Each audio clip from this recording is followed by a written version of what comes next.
எல்லாருக்கும் hi, welcome to அபியின் உலகம். இன்றைக்கி நம்ம சேனலில் நார்த் இந்தியன் ஸ்டைலில் ஒரு சூப்பரான சைட் டிஷ் தால் தடுக்கா எப்படி பண்ணலாம் அப்படிங்கிறது பார்க்க போகிறோம். இது பார்த்திங்கன்னா முழுக்க நம்ம பருப்பு யூஸ் பண்ணி நல்லா கமகமன் வாசனையாக செய்யக்கூடிய சூப்பரான ஒரு சைட் டிஷ் ரெசிபி. இந்த தால் தடுக்கா செய்கிறதுக்கு தேவையான பொருள்கள் என்னென்னங்கிறது பார்த்துடலாம். இந்த பொருளோட மெஷர்மெண்ட்ஸ் எல்லாமே டிஸ்கிரிப்ஷன் பாக்ஸில் கிளியராக கொடுக்குறேன், செக் பண்ணிக்கோங்க. ஃபஸ்ட்டு நம்ம துவரம் பருப்பு ஒரு 50 கிராம், பாசி பருப்பு ஒரு 50 கிராம், ரெண்டுமே ஈக்குவல் ரேஷியோவில் எடுத்துகிட்டு ஒரு 10 நிமிஷம் ஊற வச்சுட்டு நல்லா குழைய குக்கரில் ஒரு 4 விசிலுக்கு வேக வச்சு எடுத்து வச்சுருக்கேன். இது வேகிறப்பே கொஞ்சமாக மஞ்சள் தூள் போட்டு வேக வச்சுருக்கேன். இந்த அளவுக்கு நல்லா உருவமே தெரியாத அளவுக்கு 2 பருப்புமே சேர்த்து நம்ம எடுத்துக்கணும். கண்டிப்பாக வேகிறப்போ மஞ்சள் தூள் சேர்த்து வேக வைக்கணும், அப்போ தான் நல்லா கலர்ஃபுல்லாக இருக்கும். அடுத்ததாக தாளிப்புக்கு ஒரு 1/2 டீஸ்பூன் ஜீரகம், 1 டீஸ்பூன் மிளகாய்த்தூள், 1/4 டீஸ்பூன் மஞ்சள் தூள். மஞ்சள் தூள் வந்து பருப்பு வேக வைக்கிறப்பே சேர்த்துருக்கோம், இருந்தாலும் இது ஒரு வாசனைக்காக சேர்த்துக்கலாம். அதே மாதிரி 1 டீஸ்பூன் மல்லித்தூள், இந்த அளவுக்கு எடுத்திருக்கேன். ஒரு 7-8 சின்ன வெங்காயம், ஒரே ஒரு தக்காளி, 2 பச்சை மிளகாய், இந்த மிளகாய் மாத்திரம்தான் நமக்கு காரத்துக்கு, ஒரு 5-6 பல் பூண்டு, 1 இன்ச் போல் இருக்கக்கூடிய இஞ்சி, கொஞ்சம் போல் கொத்தமல்லி, 1/2 லெமன் எடுத்திருக்கேன். இவ்வளோ தான் நம்ம இந்த தால் தடுக்கா செய்கிறதுக்கு தேவையான பொருள்கள். நம்ம பருப்பு மாத்திரம் வேக வச்சு எடுத்து வச்சிட்டோன்னா ஒரு 10 நிமிஷத்தில் சூப்பராக தாளித்து விட்டுடலாம். நல்லா கமகமன் வாசனையாக ரெடி ஆயிரும். இப்போ ஒரு பேனில் 2 டேபிள் ஸ்பூன் நெய் சேர்த்துக்கிறேன். முழுக்க இது நெய்யிலே தாளித்தா தான் நல்லா வாசனையாக இருக்கும். நெய் சேர்த்ததுக்கப்புறமா அடுப்பை சிம்மில் வச்சுட்டு ஜீரகம் சேர்த்துக்கலாம். ஜீரகம் பொரிஞ்சதுக்கப்புறமா இஞ்சி, பூண்டு, பச்சை மிளகாய் 3யுமே சேர்த்துடலாம். முடிஞ்ச வரை ஃபைனாக சாப் பண்ணிக்கோங்க, அப்போ தான் நமக்கு சாப்பிட்றப்ப உருவம் தெரியாமல் நல்லா எல்லாமே ஒன்று சேர்ந்து வெந்து வரும். இது வதங்கினதுக்கப்புறமா எடுத்து வச்சுருக்க வெங்காயம், ஒரு 2-3 நிமிஷம் இதையும் வதக்கிட்டு அடுத்தது தக்காளி சேர்த்துடலாம். இந்த டைமில் தக்காளி வதங்கிறதுக்கு தேவையான சால்ட் கொஞ்சமாக ஆட் பண்ணிக்கலாம்.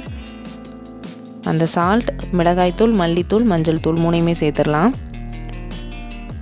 இதோட பச்சை வாசனை போகிற வரை நல்லா வதக்கிட்டு நம்ம வேக வச்சுருக்கக்கூடிய பருப்பு அதையுமே சேர்த்துடலாம். பருப்பு உருவம் தெரியுது அப்படின்னா நீங்கள் ஒரு நல்ல மேஷர் வச்சு நல்லா மேஷ் பண்ணி விட்டுக்கோங்க, உருவம் தெரியாத அளவுக்கு. இந்த பருப்பு சேர்த்துட்டு ஒரு 2-3 நிமிஷம் நல்லா அந்த மசாலாவோடு சேர்த்து கொதிக்க விடுங்க.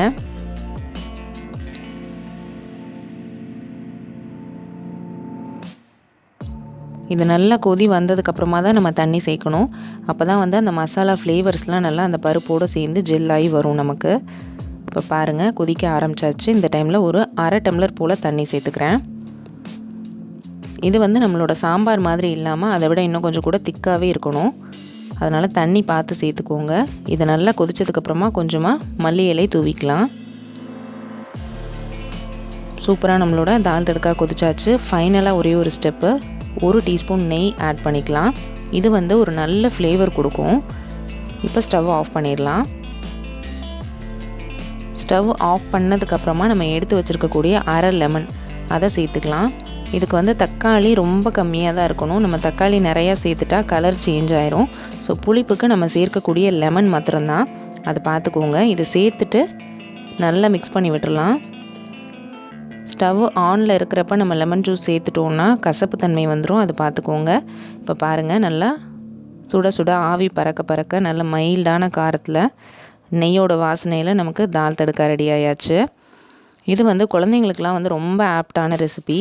நம்ம ஜீரகம், இஞ்சி, பூண்டு எல்லாமே சேர்த்துருக்குறோம். ஸோ ரொம்ப வாசனையாக இருக்கும்.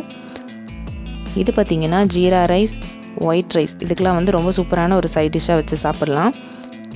டிஃபன் ஐட்டம்ஸில் பார்த்திங்கன்னா நான், ரோட்டி, பராத்தா இது கூடலாம் சாப்பிட்றதுக்கு ரொம்ப நல்லாயிருக்கும். நம்ம சேனலில் ஜீரா ரைஸ் ரெசிபி போட்டிருக்கேன், அதோட லிங்க் ஐ கார்டில் தரேன், செக் அவுட் பண்ணிக்கோங்க. பாருங்கள், சுட ஜீரா ரைஸ். இதுக்கு சூப்பராக நல்லா மைல்டான நெய்யோட வாசனையில் தால் தடுக்கா. இந்த 2 ரெசிபி நல்ல காம்பினேஷனாக இருக்கும். கண்டிப்பாக நீங்கள் ட்ரை பண்ணி பாருங்கள். இந்த மெனு நம்ம ப்ரிப்பேர் பண்ணுறதுக்கு ஒரு 15 நிமிஷம் நம்ம எடுத்துக்கிட்டாலே போதும், குயிக்காக ரெடி பண்ணிடலாம். கண்டிப்பாக நீங்களும் இந்த ரெசிபியை உங்கள் வீட்டில் ட்ரை பண்ணி பாருங்கள். ட்ரை பண்ணி பார்த்துட்டு எப்படி வந்ததுங்கிறத கமெண்ட் செக்ஷனில் ஷேர் பண்ணுங்கள். வீடியோஸ் பிடிச்சிருந்தால் மறக்காமல் நம்ம சேனல் அபியின் உலகம்க்கு சப்ஸ்கிரைப் பண்ணிவிட்டு உங்கள் ஃப்ரெண்ட்ஸ் அண்ட் ஃபேமிலிக்கு ஷேர் பண்ணிடுங்க. தேங்க்யூ ஃபார் வாட்சிங்.